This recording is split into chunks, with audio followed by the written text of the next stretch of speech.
Minhas amigas, meus amigos, boa noite. Que as bênçãos do nosso amado Mestre Jesus possam ser por mais percebidas, porque elas estão aí constantemente. Nós aqui ainda temos dificuldade em contemplá-las, em percebê-las em nossas vidas. É uma alegria voltar a esta casa que sempre me acolhe tão amorosamente. Um centro espírita que eu tenho um carinho especial, porque desde muito cedo, me lembro, ainda na infância, quando minha mãe aqui me trazia para fazer tratamento espiritual, e era para mim um momento bastante curioso, porque completamente ignorante do que se tratava como criança, eu ficava olhando tudo, querendo saber, né? E aí ficava curioso ouvindo o que era dito nas palestras. Era lá embaixo, eu me lembro do tratamento que eu fazia, e sempre uma satisfação voltar a essa casa depois de tantos anos, e ainda assim me mantenho aqui vindo, e dessa vez aqui na frente podendo dialogar sobre essa doutrina que regenera, que esclarece, essa doutrina que liberta consciências, que nos auxilia a enxergar com olhos de ver. E na noite de hoje, especialmente, nós temos a chance de conversar um pouquinho sobre a justiça das aflições. Um tema bastante caro quando a gente fala a respeito de doutrina espírita. A doutrina espírita nos traz um olhar diferenciado com relação à vida. Uma vez doutrina espírita comece a fazer sentido nas nossas vidas, nunca mais a gente erra em paz. Não dá. Porque aquilo passa a fazer parte de nossa personalidade. Porque aquele conhecimento passa a ser o lastro da nossa mente, do nosso psiquismo. Então a gente analisa a vida de uma maneira diferente, não que seja melhor ou pior, mas em consonância com a nossa capacidade de compreensão, que é alargada pelo que a doutrina nos traz. A gente passa a enxergar de outra maneira. Eu me lembro de uma história contada a respeito de Mohandas Gandhi. O Mahatma Gandhi, o famoso que libertou a Índia do jugo da Inglaterra, ele mesmo que, assim que se forma em direito, vai morar na África do Sul. E lá ele vive durante 21 anos. Pouco se fala sobre esse período da vida dele, mas foi um dos períodos mais impactantes, talvez, o que serviu de base para tudo que ele construiu depois. Ele chega na África do Sul, sendo indiano, ou seja, do Império Britânico. Ele vai para um outro país, no extremo do Império Britânico, e lá vive. Ele chega lá em 1893 e fica até o ano de 1914. Quando ele chega, ele toma um choque ao perceber a segregação racial extremamente injusta, severa, ríspida. E ele já recebe de cara um momento de tomada de consciência. Ele é expulso de um vagão do trem assim que chega, porque aquele vagão não seria para pessoas que não fossem brancas. E ele, como indiano, tinha que ir para um vagão de segunda classe. Apesar de ser um gabaritado advogado, ele havia ido para a África para trabalhar como advogado. Com esse choque de realidade, no ano seguinte ele já funda um partido político em defesa dos indianos que moravam lá na África do Sul. E recebe como prêmio, se a gente pode falar assim de maneira invertida, porque não há prêmio nenhum nisso, um caso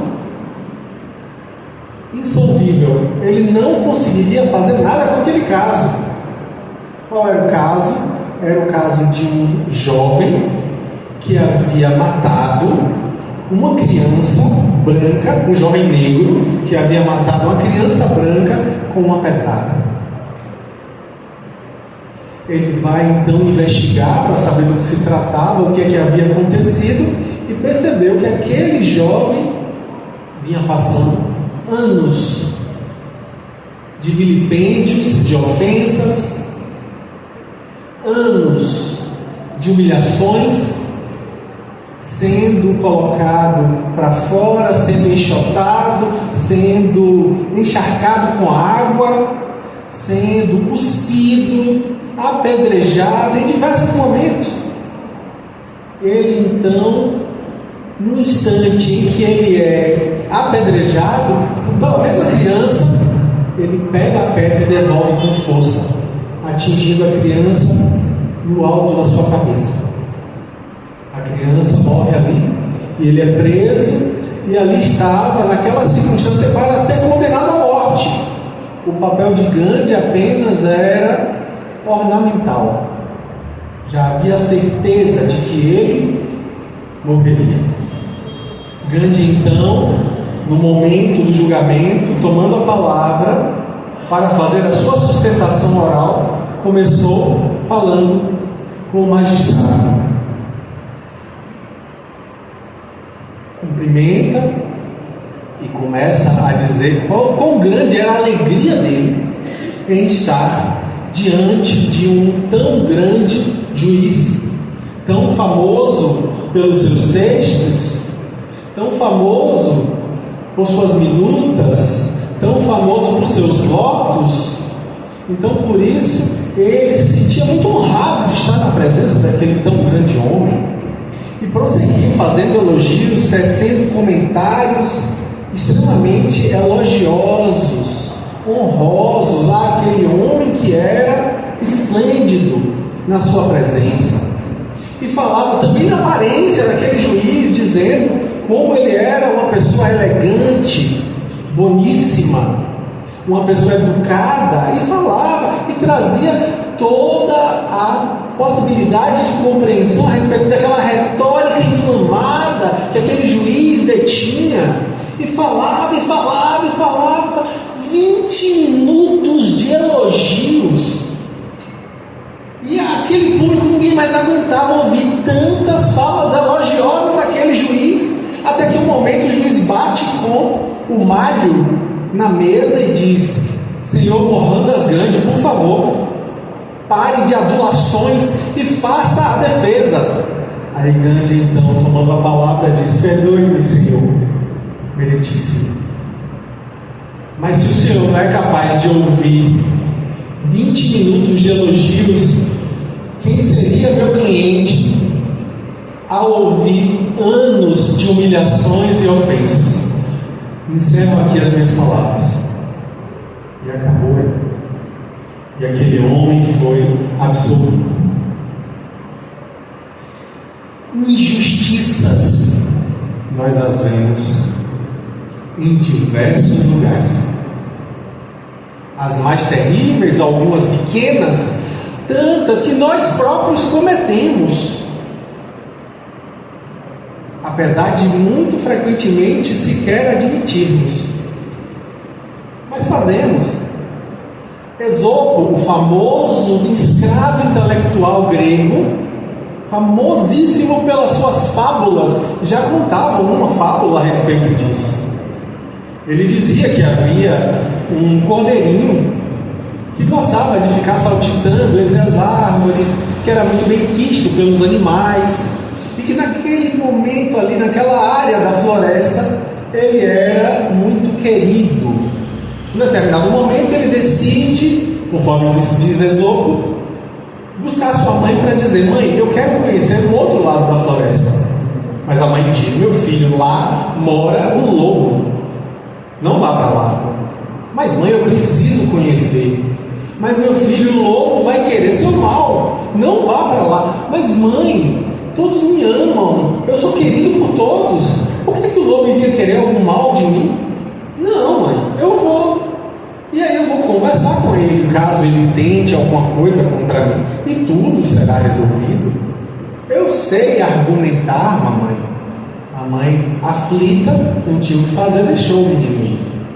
E aí o cordeirinho vai lá, saltitando, atravessa o rio, e quando ele estava bebendo na água do rio, chega um lobo lá de baixo. Ele estava aqui na área alta do rio. Lá de baixo vem um lobo andando. Aí ele olha, acha estranho aquilo, porque ele nunca tinha visto um lobo. Mas o lobo se aproxima do outro lado do rio, sobe mais um pouquinho e diz: quem é você? Aí o cordeiro diz: eu sou um cordeirinho. Um cordeirinho? E o que você está fazendo aqui? Com aquele olhar de alguém que estava realmente faminto. Ele perguntava com uma espécie de esgar na expressão, aquela cara de carranca do São Francisco. E aí o cordeiro diz: Senhor, eu estou bebendo água. E quem disse, redarguiu o lobo, que você pode sujar da água que eu bebo? Mas eu não estou sujando, Senhor. Eu estou do outro lado da margem, na outra margem do rio. E além do mais, o Senhor agora está mais acima. A água que o Senhor bebe chega até o Senhor antes de mim. Então o Senhor pode beber da sua água e eu bebo da minha. E quem disse que você tem água aqui? Respondeu o lobo. Mas Senhor, eu vou apenas beber e estou indo embora. Eu sou só um cordeirinho. Não faço mal a ninguém. Não sei se é isso que é verdade, respondeu o lobo. Eu soube que você esteve aqui há alguns anos e quis fazer mal a alguém. Mas Senhor, isso não é possível. Eu sou apenas um cordeirinho. Eu sou um filhote. Eu não tenho nenhum ano. Eu não posso ter sido essa pessoa que o Senhor fala: ah, não me importa. Deve ser então seu irmão. Meu irmão? Não, Senhor. Eu não tenho irmão, eu sou filho único. Não me importa, deve ser alguém da sua família. Ora, Senhor, mas o que eu poderia fazer de mal? Como eu poderia fazer algum mal? Como alguém da minha família poderia fazer algo? Não me interessa. Interessa que você vai pagar pelo erro que foi cometido lá atrás. Mas qual erro, Senhor? Eu também não sei, mas o que importa é que você pagará. E aí foi lá e comeu o cordeiro. Aí Esopo encerra essa história trazendo que para quem é injusto, qualquer justificativa cabe. E aí com isso, a gente para se perguntar: como é que a gente lida com as injustiças? Como é que a gente encara as injustiças? E em que a doutrina espírita nos ajuda a perceber as injustiças e a função delas nas nossas vidas? Porque existe, a gente tem situações de injustiça, meu Deus do céu. Quantas situações a gente vê acontecerem, coisas que não deveriam ser desse jeito, não é? A gente fica assim, indignado. Já vi, inclusive, palestrante espírita dizendo: quem perdeu a capacidade de se indignar, perdeu também a dignidade. E aí? Como é que a gente lida com isso? Como é que a gente entra em contato com essa indignação em nossos corações, essa circunstância de injustiça? Como é que a gente acolhe isso no coração? A gente pega o livro, o Evangelho segundo o Espiritismo, e abre ele no capítulo de número 5, Bem-aventurados os aflitos. E lá a gente vai, inicialmente no capítulo, vai ler a bem-aventurança, que foi essa que eu acabei de dizer: bem-aventurados os aflitos. E aí ele vai falar: bem-aventurados os que sofrem, porque serão consolados. os que têm sede, fome de justiça. Aí a gente vai lendo aquilo ali, aí vai ver os ais também, né? Ai de vós ricos, aí Lucas falando, primeiro Mateus, depois Lucas falando, ai de vós ricos que já estão saciados, ai de vós, e aí nessa história você vai lendo aquilo, tentando entender o que Jesus queria dizer, até que Kardec começa com o primeiro item do capítulo. O primeiro item se chama Justiça das Aflições. Nesse momento, a gente já toma aquela consciência, aquele baque. Estamos encarnados. Estamos num planeta de provas e expiações, portanto, vivemos aflições. Jesus fala isso. Jesus fala claramente: no mundo tereis aflições. Ele fala isso. Mas tem momentos que ele fala também: mas eu venci o mundo. Opa, pera lá, então tem alguma coisa que a gente pode fazer para lidar com essas aflições. Tem alguma coisa aí que a gente pode fazer para lidar com essas circunstâncias de injustiça. Então vamos ler o que é que está escrito lá, o que é que Kardec traz para que a gente beba dessa fonte. Aí são só 2 parágrafos. Eu tenho um texto pequenininho do Evangelho segundo o Espiritismo, esse item, Justiça das Aflições, são 2 parágrafos. Ali a gente vai ver, inclusive logo no início do 2º parágrafo, a perspectiva de que há um Deus, e havendo um Deus, esse Deus, para ser Deus, precisa ser soberanamente justo e bom. Até porque, a gente vai ver a partir da questão 10 do Livro dos Espíritos, se Deus for um pouquinho menos da amplitude dessas características, ele não será tão pleno assim, portanto não será Deus, teria algo maior do que ele.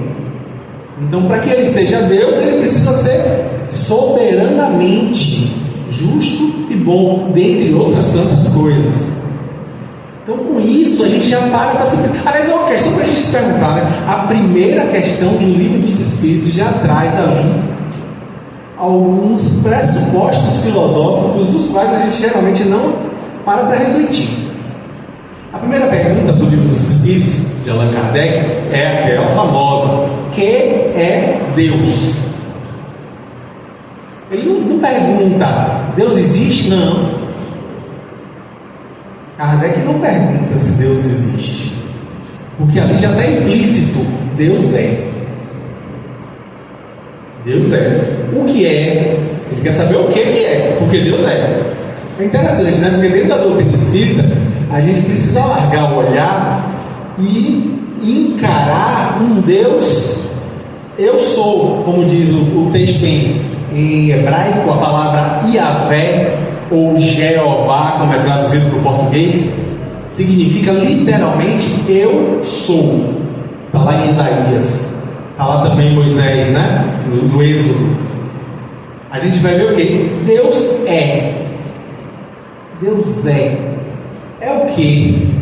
Aí a gente vai trabalhar em cima disso que ele é. É esse ser Deus. Porque dentro desse olhar, Deus não existe. É interessante, porque em português a gente tem os 2 verbos, ser e estar, né? E aí, quando a gente pega a questão do verbo existir, tem uma origem curiosa para que a gente possa aprender e perceber. Existir quer dizer estar fora, ex ist, estar fora. Deus está fora? Não, Deus não está fora. Deus está fora e dentro ao mesmo tempo. Então Deus não existe, Deus é. É esse o ponto, né? Tudo que existe, existe no espaço e no tempo. Deus quem criou o espaço e o tempo, então Ele está acima do espaço e tempo. Então por isso Deus é. Aí quando a gente pega esse raciocínio filosófico, a gente vai compreender que a grandiosidade de Deus não consegue contemplar a nossa minúscula capacidade cerebral. Perguntar a um homem, a um ser humano, o que é Deus, é a mesma coisa que perguntar para um embrião dentro da barriga da mãe o que é uma mãe. Olha que metáfora interessante para a gente refletir. Pergunta para um bebezinho ainda, um embrião dentro da barriga da mãe, o que é uma mãe? Ele vai dar um ponto de vista completamente equivocado do que é uma mãe. Ele não vai saber exatamente o que é uma mãe na sua plenitude. Ele vai ter um ponto de vista, o lugar de onde ele olha é bem esquisito para dizer. Então, do mesmo modo, a gente tentar dizer o que é Deus, a gente não tem cerebração suficiente para compreender a grandiosidade de Deus. Mas aí os Espíritos, utilizando do nosso raciocínio, nos respondem que é a causa primária, né, de todas as coisas. A gente tem o raciocínio filosófico para compreender esse Deus. E aí, sabendo que Deus é justo, a gente vai, através do olhar espírita, perceber que nada de injusto acontece conosco a partir do momento em que a gente saiba ter olhos para ver. A injustiça será sempre proporcional à nossa ignorância. A circunstância que a gente analisa como sendo injusta está sempre contingenciada com o nosso ponto de vista. A gente é que não compreende. A gente é que não entende o que acontece conosco. Aí eu me lembro de uma fala de João Batista, que é descrita por João Evangelista no Evangelho de João, capítulo 3, versículo 27. Quando João Batista diz assim: nada chega ao homem que não venha do céu. Eu acho essa fala de João Batista incrível para a gente refletir. Ou seja, aconteceu alguma coisa com você, nada chega a você que não tenha vindo do céu. Olha que fala importante. Eu não estou nem citando aquele momento que Jesus diz que até os fios de cabelo de sua cabeça estão contados. Nem citei isso ainda, já citei agora. Ou nem falei que nenhuma folha cai de uma árvore sem o consentimento do Pai. Ou seja, tudo está dentro de uma ordem, nós é que não compreendemos. Nós é que ainda temos limitações. Nós é que ainda não conseguimos vislumbrar o sentido, o significado, o propósito das coisas que acontecem conosco. Isso é que é interessante, que a doutrina espírita vem nos trazer, alargar o nosso olhar. À medida em que a gente se sente consolado, e por isso dizemos tanto que a doutrina espírita é uma doutrina consoladora, porque nos diz: olha, você pode não entender o que está acontecendo, mas não é à toa, aguarde e confie. Jesus fala isso, Jesus fala assim, não com essas palavras, lá no momento do lava-pés, na última ceia, que os apóstolos estão ali dizendo: mas Senhor, você vai lavar o pé da gente, Senhor? Não, Senhor, não vou fazer isso, não vou deixar, não. Aí Jesus diz: Pedro, se você não me deixar lavar seu pé, tu não terá parte comigo. Ah, Senhor, então vem lá e logo tudo. Ou seja, ele queria realmente fazer parte então dessa história, mas aí Jesus vira e diz assim: o que eu faço agora, olha, essa fala vai no coração, essa fala vai no coração. O que eu faço agora você não compreende, mas um dia compreenderá. Ou seja, no momento em que você estiver passando por uma injustiça, uma suposta injustiça, corrigindo a minha fala, um momento de aflição, de angústia, lembra essa fala de Jesus: o que eu faço agora você não compreende, mas um dia compreenderá. João capítulo 13, versículo 7. O que eu faço agora você não compreende, mas um dia você compreenderá. Será que a gente consegue fazer esse exercício? De parar um pouquinho, de respirar e dizer: Senhor, eu não entendo o que está acontecendo comigo. Eu não sei porque eu preciso passar por isso. Eu sei que eu não passo por isso à toa. Eu sei que tem um sentido, que tem algum significado isso que eu estou vivendo. Eu sei que que não estou à deriva no universo. Eu sei que estou sendo amparado, por mais que não perceba. E aí eu me lembro de um texto que eu ganhei de presente quando eu completei 15 anos. Aquelas mensagens de colocar na porta, penduradinha. Pegadas na areia. Famosa, né? Essa é famosa, a gente lembra, a gente sabe da história, né? Aí você chega em determinado momento e se encontra com Jesus e pergunta: mas Senhor, estou vendo aqui meus caminhos e vejo 2 pares de pegadas na areia o tempo inteiro, mas nos momentos mais difíceis da minha vida eu só vejo um par. Onde é que o Senhor estava, Senhor? Que não estava do meu lado para me ajudar nesses momentos mais difíceis. E aí Jesus responde: era eu quem te carregava no colo, meu filho, nesses momentos. Então, com isso, a gente para e enxerga de uma outra forma. A gente passa a perceber de outra maneira as circunstâncias de suposta injustiça. Porque nas aflições a gente tem justiça, a gente não entende. A gente tem uma visão distorcida de justiça. Estamos completando esse ano 160 anos da publicação de um livro esplêndido que fez uma diferença e faz uma diferença enorme em minha vida, chamado O Céu e o Inferno, ou A Justiça Divina segundo o Espiritismo. Olha o nome do livro, hein? O segundo nome é A Justiça Divina segundo o Espiritismo.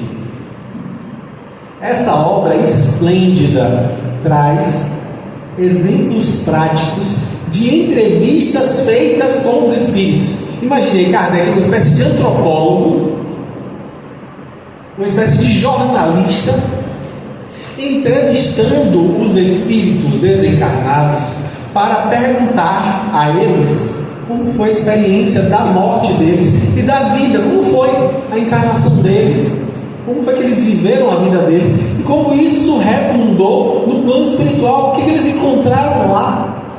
E ali a gente vai entender a justiça divina.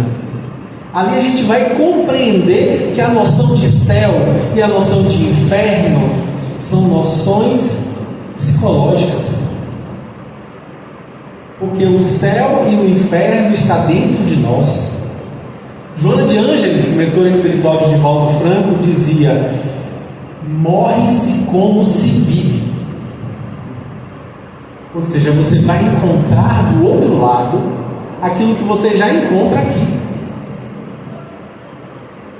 Se você aqui tem um prazer mórbido em reclamar, é isso que você vai encontrar. Motivos para reclamar. Se você aqui já tem um exercício de exercer a gratidão, um exercício de agradecimento constante, é isso que você vai encontrar do outro lado. Comece a construir agora o que você quer encontrar do outro lado da vida. Porque infelizmente nós ficamos esperando que venha de fora as grandes transformações. A gente quer, não, mas eu quero que venha de fora. A gente quer um arrebatamento, que ele seja lançado para fora da gente. É tudo de dentro. A transformação é de dentro.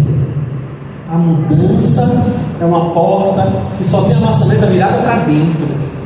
Não dá para arrombar de fora para dentro. É de dentro para fora que a gente se transforma.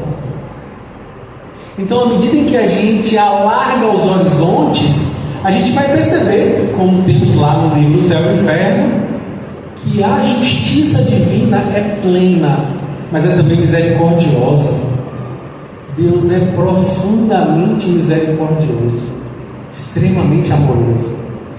Existe uma obra publicada em 1962 do Espírito Emmanuel, pela psicografia abençoada de Francisco Cândido Xavier, nosso querido Chico. Chico Xavier escreveu esse livro, na verdade, nas reuniões públicas. A cada reunião pública do centro espírita que ele trabalhava, Emmanuel passava uma mensagem. E nessas mensagens isso foi catalogado e se transformou no livro chamado Justiça Divina, é um livro a respeito do livro Céu e Inferno. É um livro em que Emmanuel analisa o livro O Céu e o Inferno. Eu recomendo a leitura de maneira muito tranquila, de que vai ser uma leitura plena de aprendizados, de crescimento. Porque nesse livro, Justiça Divina, ele já começa lá de cara, a introdução mesmo, ele falando sobre Kardec, trazendo que nós estamos numa espécie de oceano de materialismo. Estamos inundados de ideias materialistas que distorcem as nossas percepções. Nós somos constantemente convidados a mantermos os padrões materialistas, a manter as coisas como estão. Deixa como está para ver como é que fica. E nessa a gente permanece preso à roda do existir biológico, sem conseguir suplantar e evoluir com a nossa percepção psíquica, para perceber para além do terra a terra a vida espiritual que aí está, repleta, replena. É a vida em abundância que Jesus fala no versículo 10 do capítulo 10 de João. Vim para que tenhais vida, vida em abundância. Essa vida em abundância que aí está. Só que a gente, infelizmente, interpreta isso como sendo a vida material. A gente quer conforto. A gente acha que ter paz é colocar as pernas para cima, depois estar com a barriga cheia, domingo de tarde, sem menino perto.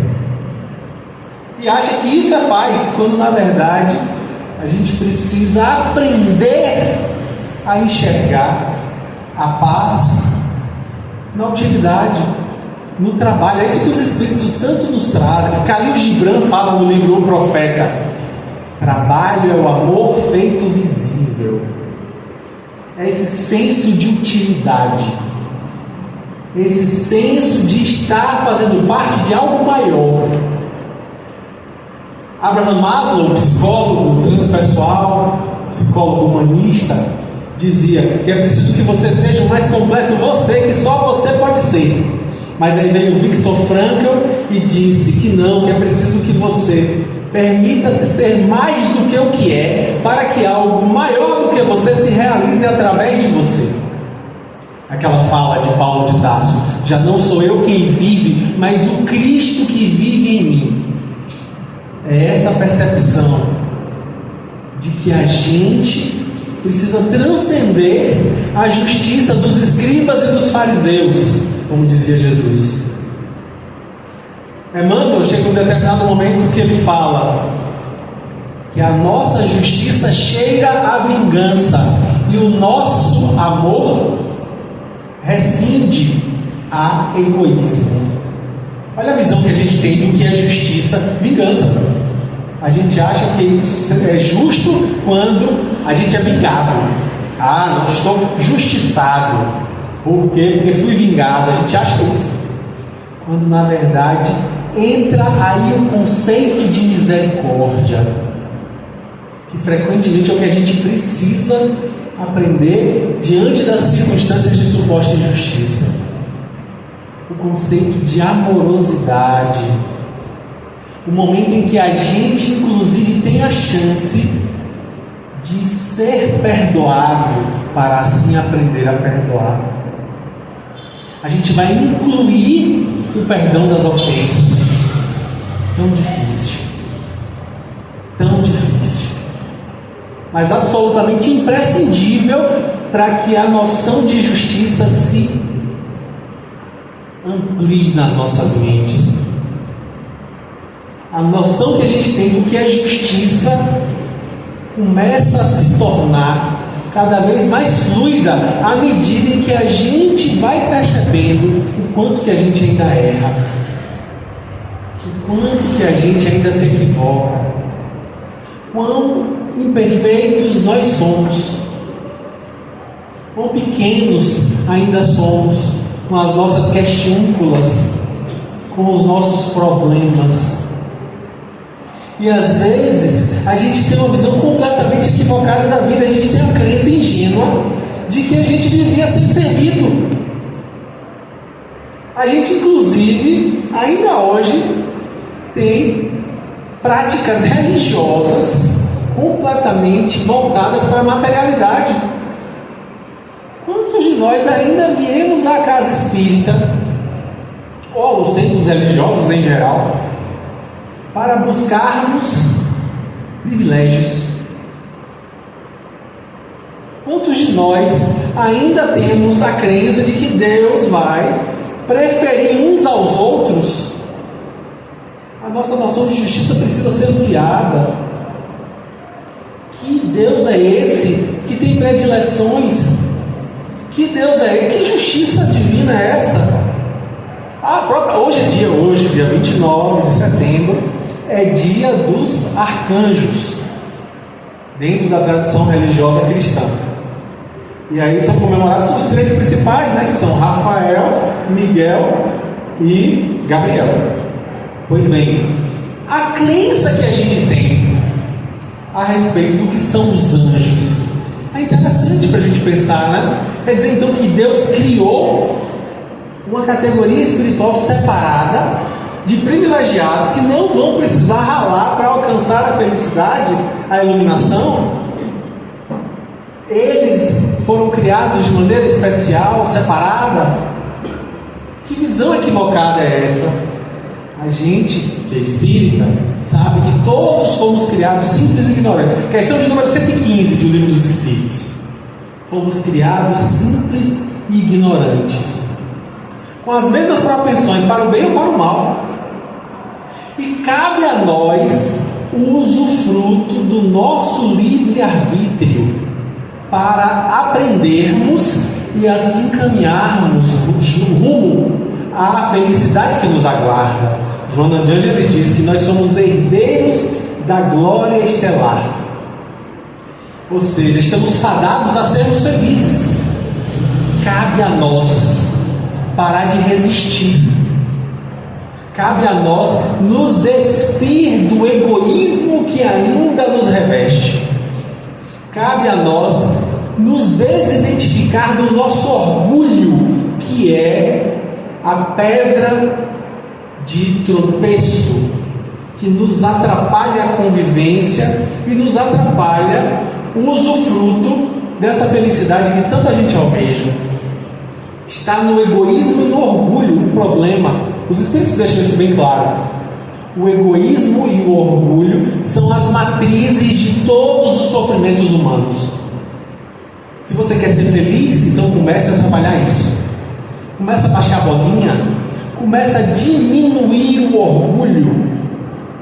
Comece a construir um altruísmo, uma amorosidade. Comece a pensar mais no outro. Olha que interessante. Jesus coloca como roteiro a necessidade de amar a Deus sobre todas as coisas e ao próximo como a si mesmo. Olha que referência importante.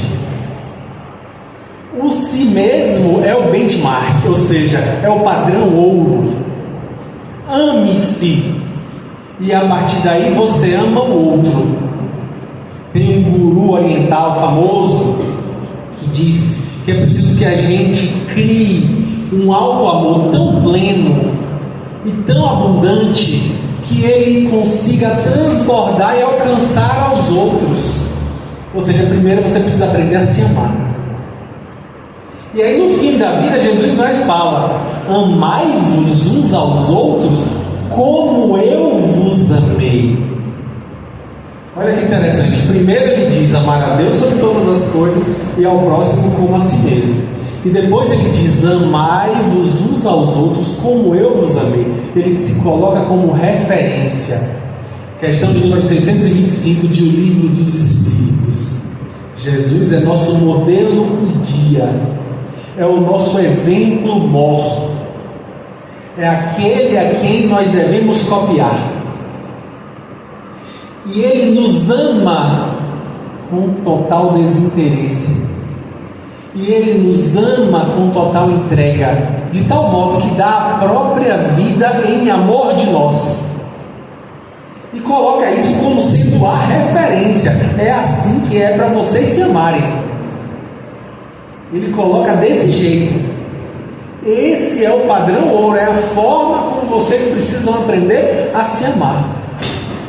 Olha que convite interessante para a gente refletir. Olha como a gente amplifica a noção de justiça. Se a gente analisar a história de Jesus, meu Deus do céu, o cara foi completamente injustiçado, mas se entregou em amor, por amor. E ali estava, nessa aparente injustiça, porque era uma injustiça real, na verdade, né? Ele era um espírito puro, o espírito mais puro de que temos notícia no planeta Terra, né? Ninguém mais puro do que Jesus encarnou na Terra, e ele vem nos trazer o como fazer. Carlos Torres Pastorino, na sua belíssima obra Sabedoria do Evangelho, que é uma coletânea de 8 livros, fantástico, maravilhoso, recomendo muito o estudo dessa obra.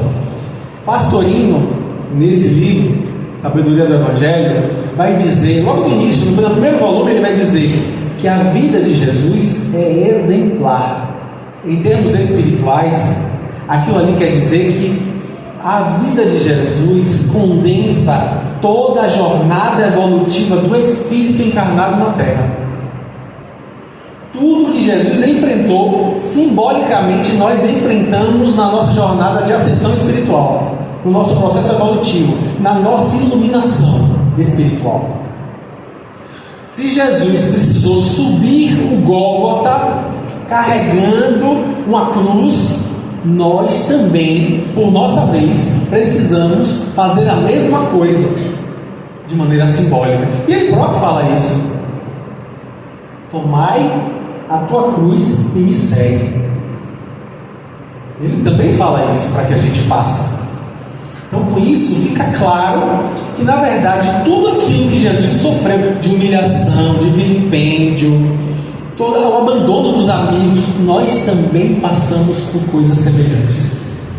Se não passamos ainda, passaremos. Vamos vivendo essas circunstâncias que são perfeitamente compreensíveis. E olha que ele não tinha nada a expiar, a provar. É um espírito missionário. Existem 3 tipos de sofrimento. Os espíritos deixam isso bem claro. A doutrina espírita nos ensina isso, né? Existe o sofrimento expiatório, quando você paga o mal feito do passado. O sofrimento provatório, que é quando você prova que está pronto para o novo degrau instrucional. Quando você faz uma prova, por exemplo, o Enem. Você vai fazer o Enem. Por que você fez o Enem? Porque você fez os 9 anos de estudos prévios, pelo menos 9 anos. Na verdade 12, sei lá, não sei mais quanto é agora com essas novas, como é que eu diria, níveis aí, são 12, eu acho. Nesses 12 anos prévios, você vai fazer o Enem porque você... Não, tem gente que estuda os 12 anos e não quer fazer Enem, não vai estudar, não quero, não, vou continuar aqui, vou trabalhar, vou fazer outra coisa, não vou estudar mais, não quero fazer faculdade. Você faz o Enem porque você quer algo à frente. Você quer continuar no seu nível de instrução. É isso que é a prova. A expiação tem a ver com o passado, a prova tem a ver com o futuro, o que vem a seguir. Então, nessa perspectiva, você pode sofrer por conta de algo que você fez mal feito e precisa aprender por que não fazer daquele jeito. É um aprendizado, não é uma punição, como a gente tende a falar, como se fosse um castigo. Na verdade, é um momento em que você vai colocar na pele. Jesus sustém a mão de Pedro quando ele puxa uma espada e corta a orelha do soldado Malco no momento do aprisionamento do Cristo. E ele vai lá, cola de volta a orelha do soldado e diz para Pedro: Pedro, quem fizer perecer pela espada, perecerá pela espada. Olha o aprendizado aí, hein? Você vai precisar vivenciar se você fez o outro vivenciar. E aí, com isso, você aprende por que não fazer aquilo. é um aprendizado. Pois bem, a gente vai ver isso. Acontece, por exemplo, com o profeta Elias. Elias, que era um grande médium, faz uma contenda com os falsos profetas de Baal, que era de uma outra nacionalidade, e aí termina degolando, mandando matar os 200 falsos profetas de Baal. Corta a cabeça deles. Aí Elias reencarna, conforme havia previsto, conforme estava previsto. Ele tinha informado que o Salvador, o Messias, o Cristo, voltaria depois que ele voltasse. E aí ele volta, dessa vez com o nome de João Batista.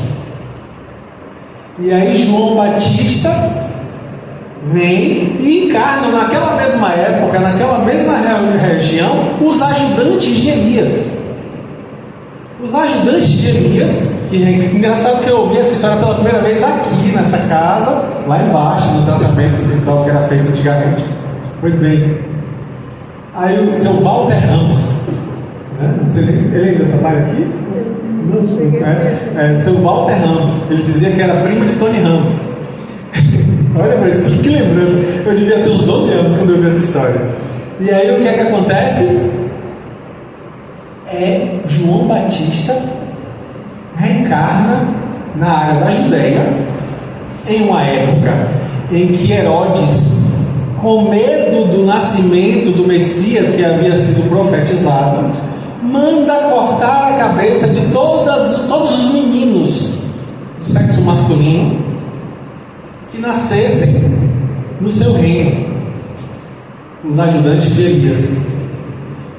João, como havia nascido no vilarejo mais acima, e Jesus, como havia fugido da Galileia para o Egito, não foram acolhidos pelas leis kármicas, se a gente pode falar dessa maneira. E aí, quando cresce Elias, agora com o nome de João Batista, sofre a pena de talião, tendo a própria cabeça cortada. Olha aí.